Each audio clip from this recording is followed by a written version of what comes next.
Did you know that 90% of the world's millionaires invest in real estate?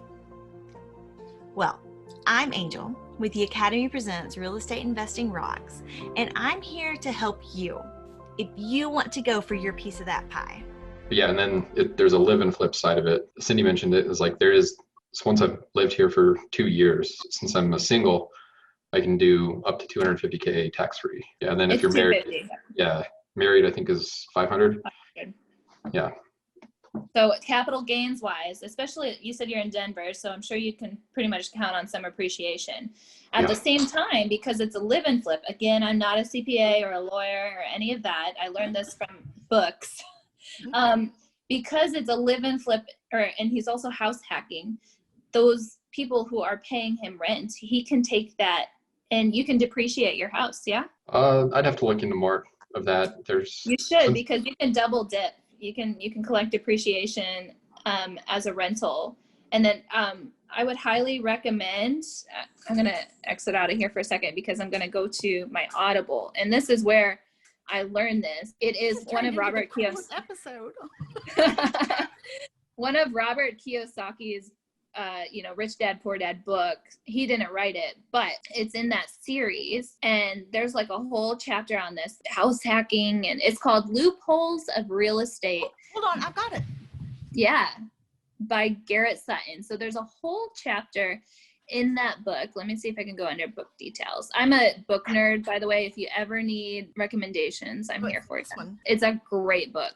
Even as somebody who feels like they know a lot or a decent amount, it has a lot to offer. And so it talks about how you can basically double dip. You can get the depreciation from the hacking. I mean, the depreciation, how many roommates did you say you have? Three, yeah.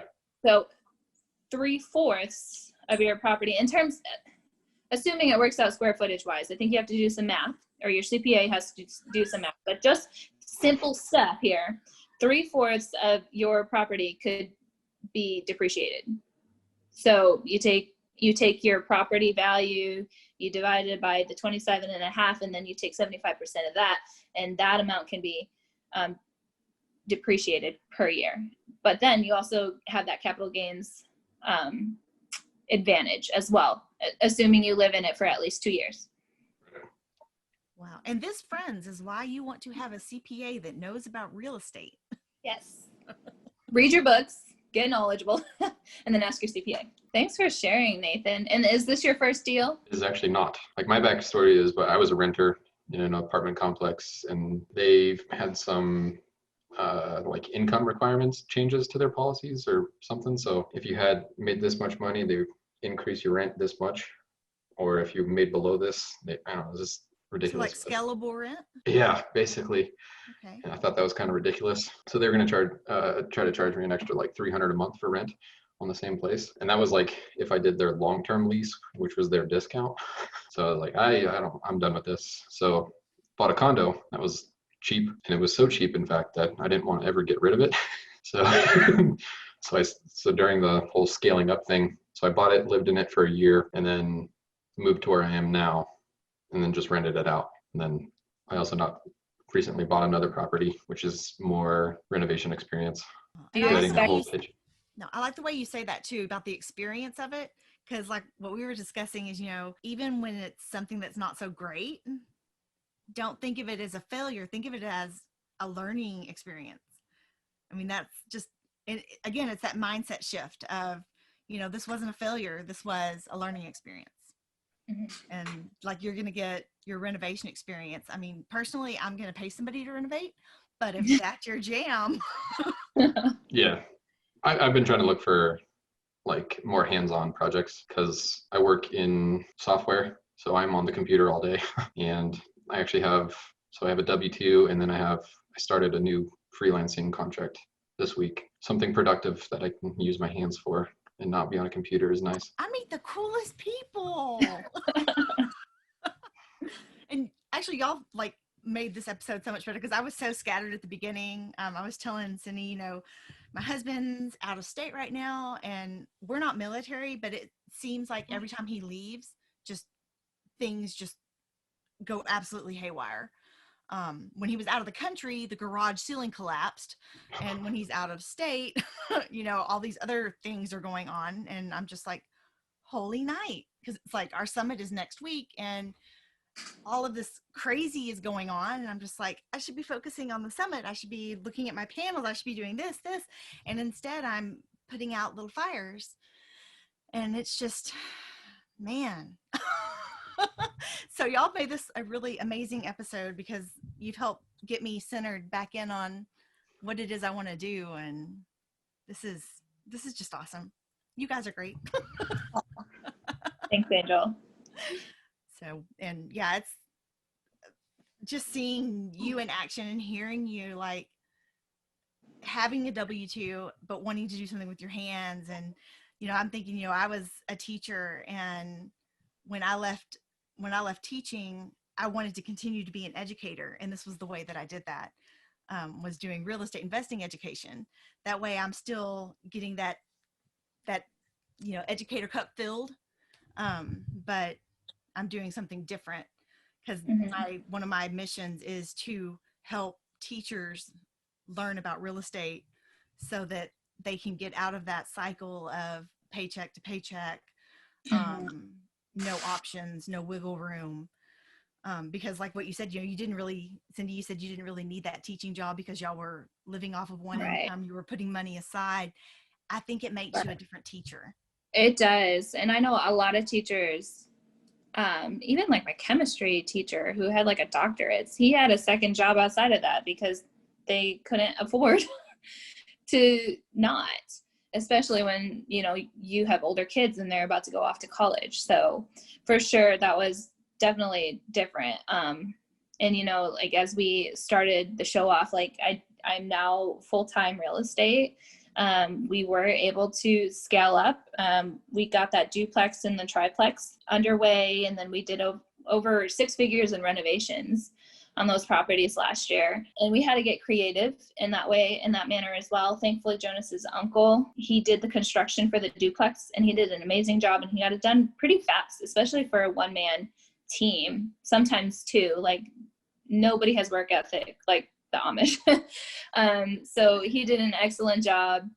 We were able to get some tenants in there pretty quickly. And then the triplex, and we've been on that thing for about a year. We're supposed to the 5-plex, but triplex. So our very first deal was the duplex, and then it was the triplex, and they were together. So we bought that $50K cash for all 5 of them. They were next to each other as the unwanted inheritance. So yeah, for the most part, like we don't talk about cash on cash return because we are so disgusting tax heavy in our deals.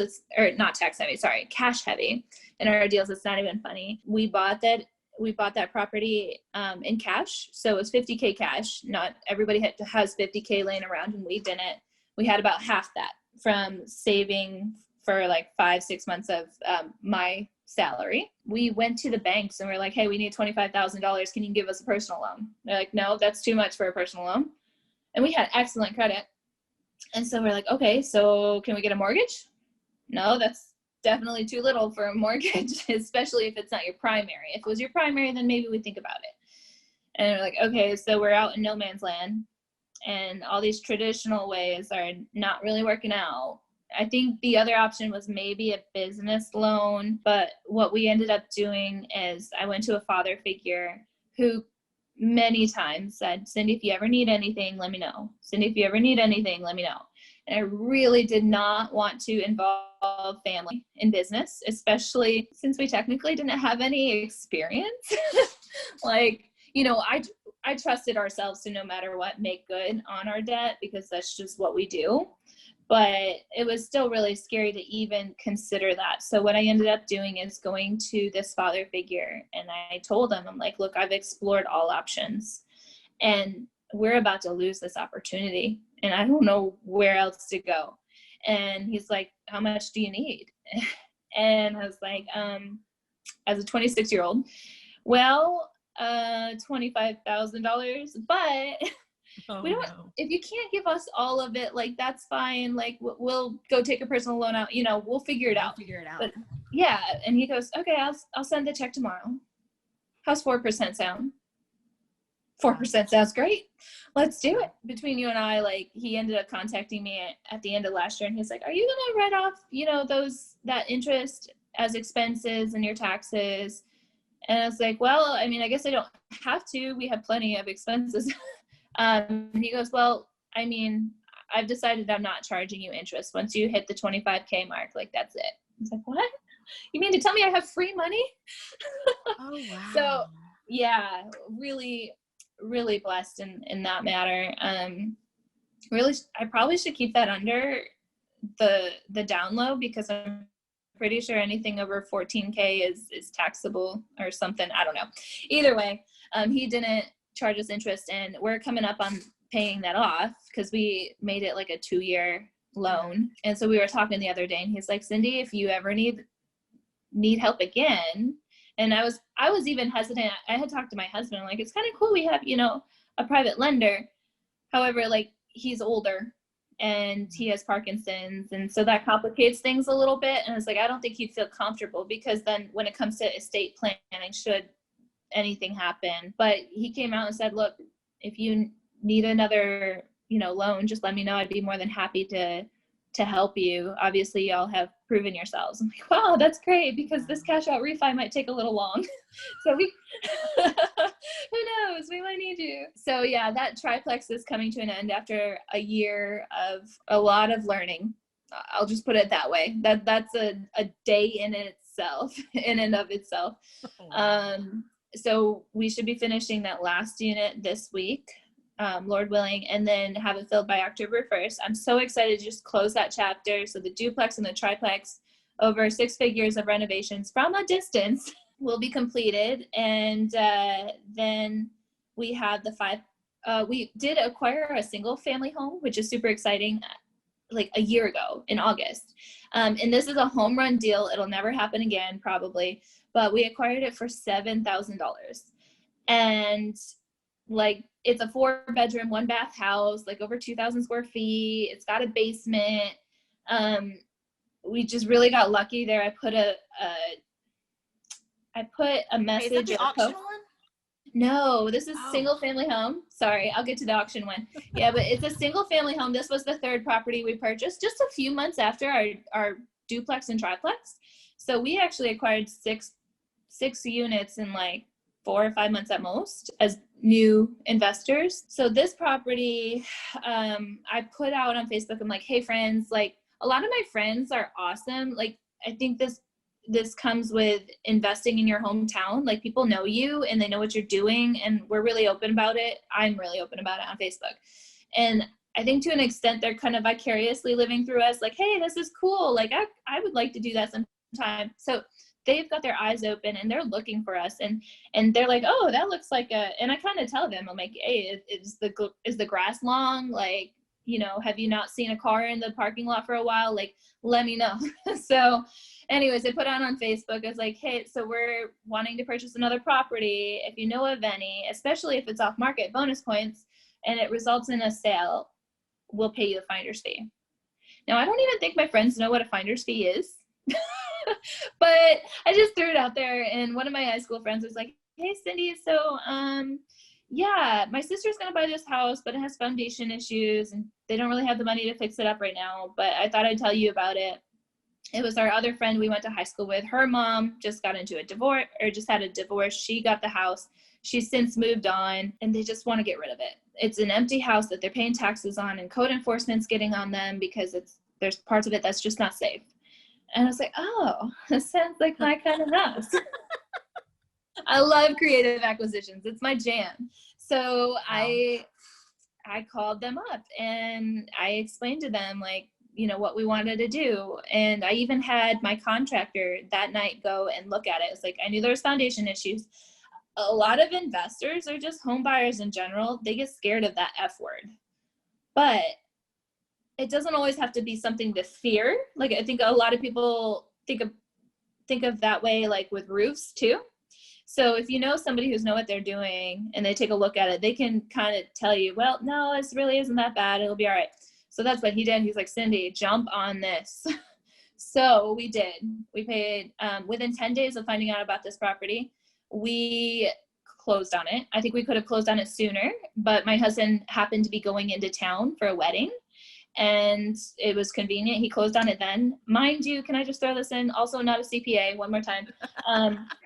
But if you go and visit a certain area a lot and you enjoy it, or if your in-laws live out of town and you have to go and visit them or your family, buy property there, because any time that you go to visit them for whatever reason, and for us, like military family especially, like we're always using our vacation time to go see family, make it a tax write-off. If you have properties there and you show face at least 4 hours a day, that's a tax write-off. So anyways, we closed on a property while he went to his brother's wedding. It was a tax write-off. I do have a question. So I'm going to ask Nathan, so Cindy just had, like, she was stacking money away. So she had a lot of money in savings. When we purchased, we had some money in savings, not enough to buy an entire house. So a lot of our stuff is very leveraged. So we own very little of it. Nathan, is that something you do? Do you try and save money up to put more money down on it, or do you just go ahead and get the big loan? Let's see. So the condo, I did the 3% down. That was my first time home buyer. I was like, 3%? How in the heck did you get 3%? But then and then these last two properties have been 5% conventional. After running numbers, we have to put 20. Yeah. Well, these are all primary residences, so ours is 2. What are we doing wrong? Are you living in these properties? Yes. What? Yeah. Well, Nathan is, but yeah, you had to put 20 down on your primary resident, Angel? Maybe. So primary residence is where you live. Yeah, no, I know that. Yeah. Gosh. I'm sorry. I'm so sorry, Angel. No. I mean, now I'm like wondering, I thought we put 20 down. Maybe we didn't. You have to get a special loan. PMI on all 3 of mine right now. But that amount was so negligible that it didn't make a difference to me. Well, and that's the mortgage insurance, right? Yeah. Okay. Yeah, if you have less than 20% down, then you're probably going to have the PMI. Oh, and Ned's here. Yes, you'll have the PMI. Yep. Oh, if you don't pay 20% down, you pay PMI. Okay. So for those of you listening, if you don't get the PMI, or if you don't want the PMI, you have to put the 20% down. Yeah. Cool. Yeah, going back to the $7,000 house, so in that finder's fee, so I paid my friend $100. She was ecstatic. Like, it was like, here's $100 check. She was so excited, like, for a 30-second chat on Facebook, you know? And then I'm sure she's going to send me properties in the future, even over $100. But I was also ecstatic because that $7,000 property I just bought recently was appraised, because through the divorce, it had to be appraised for $51K. So I walked into $44,000 in equity. And yeah, and it gets better. So we ended up putting about $8,000 into the house to just make it safe, essentially. Give it a second bathroom, because 4 bedrooms with only 1 bathroom. It really should. Crazy. It really should. I have to put more thought into that. But yeah, it's just 1 bath. That's not really unheard of around there. So we put like $8,000 into it to fix the foundation issues and just get it basically livable. Take that front porch off that was like no good, the exposed siding. We fixed some fascia. We're talking $15,000 all in initially, and it was renting for $800 a month, and that was under market value because we rented it to a family friend. So 800 times 12, that's 9,600. I got more than acquisition back in the first year. So that was exciting. And then to fast forward to us recently purchasing this 5-plex through the tax auction, you know, we're very cash heavy on our deals, and we got a lot of equity to utilize. And we're trying to get into the bottom of the pockets here. So we are working on getting our cash out refi going. Hopefully we'll be closing on that in a month, actually, which is exciting. And we're going to get about $45,000 cash out refi. Now, if you go back to how much equity we just walked into, $44,000. So literally we have pretty much that equity we walked into is kind of like free money. So part of me it was hard to justify a larger closing cost because it's an investment property, higher risk, higher closing costs. So we are going to see about maybe 40 of that, which is fine. But at the end of the day, I'm like, you know what? This money was this was free. We walked in on it. It'll be okay. So we're going to take that, what we're going to see about 40 at the end, and then we're going to use that to fund the majority of our renovations on the fiveplex. So that mortgage, not including taxes and insurance, because we pay that outside of it, that is going to cost us about $360 a month. But when we get the fiveplex completed, that's going to bring us in at least $3,500 in rental income, because it's completely paid off. So for $360 of what was originally free money, and it's also tax-free because you don't get taxed on loans that the bank gives you, we're going to get $3,500 in rental income for the cost of $360. So we're going to start, moving our monies and really making it work for us so that we can scale up. We do have other properties we can do cash out refis on, but that's what we're working on right now. And it all happened because of a single family home. I've been getting a lot of flack about working on a smaller scale, but it's working. Single family, and the portfolio we're working on right now it's 5 single family properties. Exactly. So I'm okay with where we're at right now. And through, the purchase of the duplex, the triplex, then went the single family home in August. And we just purchased the fiveplex in like July, August time. It'll be a little while before we complete the renovations. I'm hoping within 6 months, because right now we're working on just paperwork and things. But as of right now, we have already, as of like a month ago, we've replaced my income with the rental income. And once October 1st comes and we have that last one rented out, we'll be in a really good place. I would say even the net income has replaced my income.